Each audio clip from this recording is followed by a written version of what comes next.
Vamos a ver ahora un ejemplo del flujo en una cañería. Eh, en este caso, esta cañería tendrá un flujo en la dirección Z. Entonces se va a tratar con coordenadas cilíndricas, por lo cual tendremos un radio R del cilindro. Esto es una cañería, dijimos, de sección circular, y un ángulo de rotación, digamos, de giro, tita. Si nosotros planteamos las ecuaciones tanto de Navier-Stokes como de continuidad, que en este caso no estaría descripta, pero la podría agregar aquí. En este caso tendríamos que reemplazar el X por Z, está tomado del libro de Sengen-Zimbala. Lo que vemos es que, bueno, ahora voy a seguir describiendo las características de este flujo. El flujo es laminar, quiero decir, va a ser viscoso. Las paredes cilíndricas son inmóviles, el desplazamiento es del fluido, hay un rozamiento viscoso y hay y por lo tanto, como sabemos, eso va a generar que pegado a las paredes la velocidad va a ser nula, el flujo, y se va a generar un perfil de velocidades que suponemos parabólico. Va a haber, digamos, en promedio una velocidad que es esta V average. Pero bueno, comencemos con las hipótesis. Las hipótesis dijimos, bueno, por empezar, que el flujo tiene un desplazamiento paralelo al eje, es decir, se va a desplazar paralelo a las paredes y no va a existir un flujo transversal, un flujo en dirección de R, ni tampoco un flujo arremolinado, con lo cual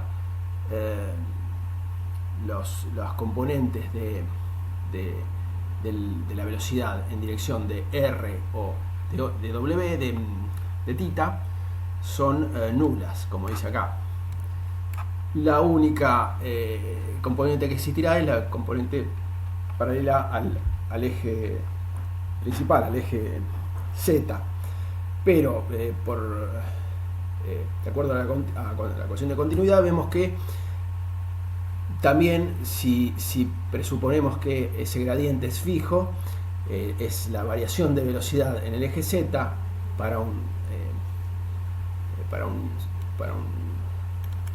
R dado, va a ser la misma. Es decir, si yo me paro en el eje principal, la velocidad en este punto, en un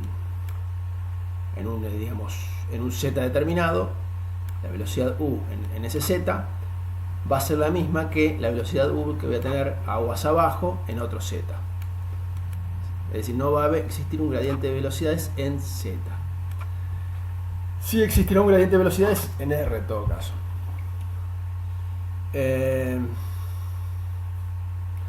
Bueno, entonces, de acá vemos que el gradiente de velocidad, dijimos, en Z, de U en Z es nulo, es igual a 0. Voy a sacar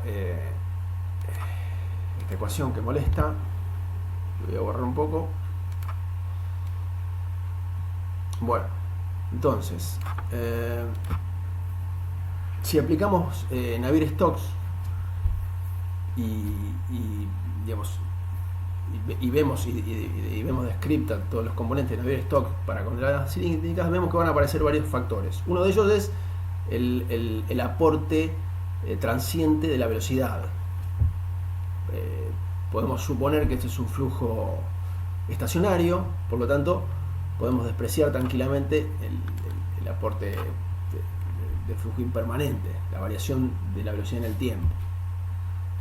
Dijimos que no va a haber velocidad o aporte de velocidad transversales en R ni en tita, con lo cual estos valores se van, y de lo anterior vimos que el gradiente de velocidades en Z también es nulo por continuidad.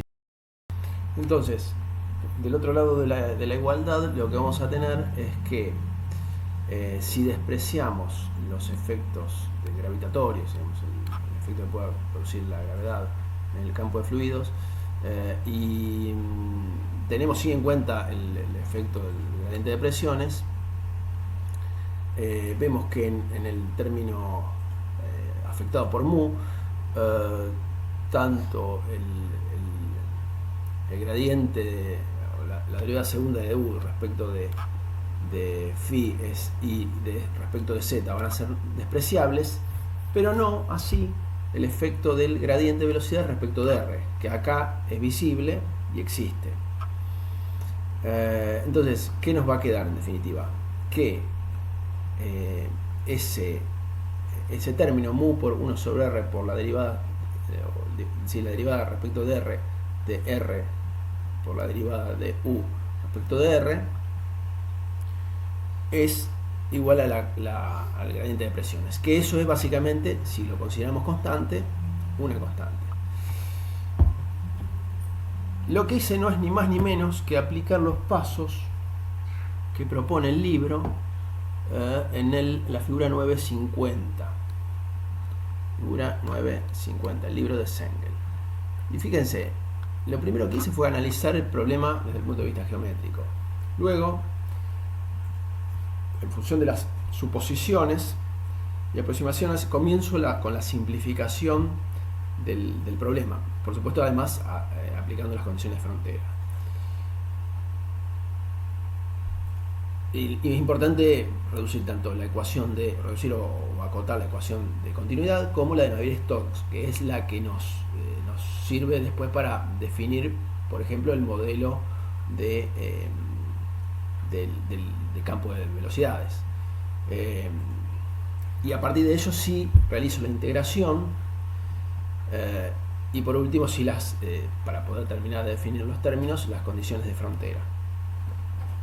Entonces, ¿qué hice hasta ahora? Fue reducir la ecuación de Navier-Stokes para obtener un término sencillo que es el que me va a permitir poder resolver esta ecuación. Es esto que se está haciendo aquí.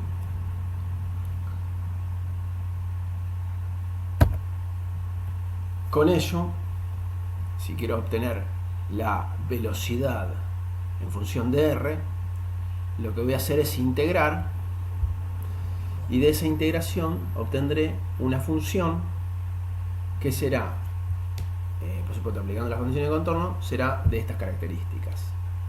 U en función de r será una constante, que en este caso es el gradiente de presiones. Acordémonos que esta g era de p respecto de z.